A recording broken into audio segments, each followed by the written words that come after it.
Famille chrétienne fait écho à la béatification samedi à Paris de 50 catholiques français tués en haine de la foi par les nazis. Nous découvrons qui sont ces religieux, ces prêtres, membres de la jeunesse ouvrière chrétienne ou scouts de France, de tout le pays qui ont partagé leur foi en secret, au péril de leur vie, dans le cadre du service du travail obligatoire. Dans nos pages d'actualité, il est question des polémiques qui entourent l'organisation en France des Nuits du bien commun. Ces soirées caritatives destinées à lever des fonds pour des associations sont la cible de perturbations sur fond idéologique, mais elles résistent avec panache. Il est question d'organisation familiale dans nos pages magazines face aux nouvelles formes de travail qui brouillent les frontières entre vie personnelle et vie professionnelle. On voit qu'il convient bien sûr d'être vigilant pour prendre soin de son couple.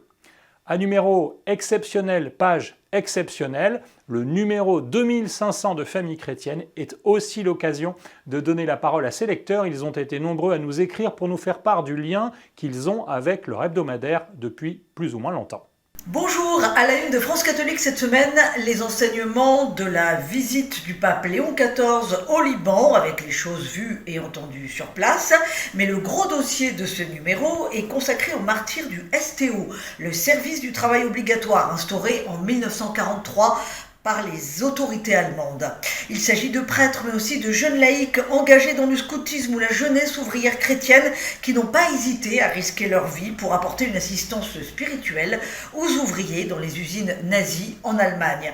50 d'entre eux, dont le père Pierre de Porcaro, vont être béatifiés le 13 décembre à Notre-Dame de Paris. Alors France Catholique revient sur l'héroïsme de ces hommes morts pour la plupart d'entre eux très jeunes, autour de 30 ans, et en haine de la foi. Dans l'hebdomadaire, vous retrouverez dans la chronique apologétique de Frédéric Guillot des arguments pour comprendre ce que signifie la phrase prononcée par le Christ « Heureux les pauvres, ils auront le royaume des cieux ». De quelle pauvreté parle Jésus? D'une pauvreté spirituelle qui permet la disponibilité à Dieu. Et puis ce vendredi 12 décembre, c'est la fête de Notre-Dame des Guadalupe, apparue au Mexique il y a presque 500 ans sur le vêtement d'un Indien, Juan Diego. Eh bien France Catholique vous propose de comprendre comment cette merveilleuse image de la Vierge est un défi pour la science. France Catholique sur abonnement et sur france-catholique.fr. Bonne semaine à tous. Bonjour à tous, cette semaine dans La Vie, nous vous emmenons en Norvège. L'Église catholique, hier microscopique, connaît une forte croissance dans ce pays déchristianisé. Notre journaliste Pierre Jova est allé enquêter sur ce réveil norvégien. Il a rencontré une communauté bigarrée, vivante, contre-culturelle, où l'on se convertit au catholicisme comme un acte de rébellion.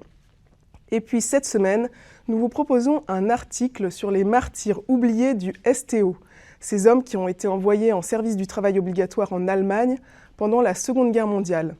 50 d'entre eux vont être béatifiés ce samedi 13 décembre à Notre-Dame, un événement qui remet en lumière la résistance spirituelle de ces ouvriers catholiques, alors qu'a très longtemps perduré l'idée, fausse, que STO égale volontaire, égale donc collabo. Et puis, la commission du Vatican sur le diaconat a rendu son rapport après un total de 9 ans de travail, et elle dit non à l'ouverture du diaconat aux femmes, mais un non qui n'est pas définitif. On vous explique tout dans La Vie cette semaine. Tout ça est à retrouver en kiosque, sur notre site internet lavie.fr, notre application mobile, et puis ne manquez pas nos grands entretiens sur notre chaîne YouTube La Vie Média et sur toutes les plateformes de podcast. Bonne semaine à tous!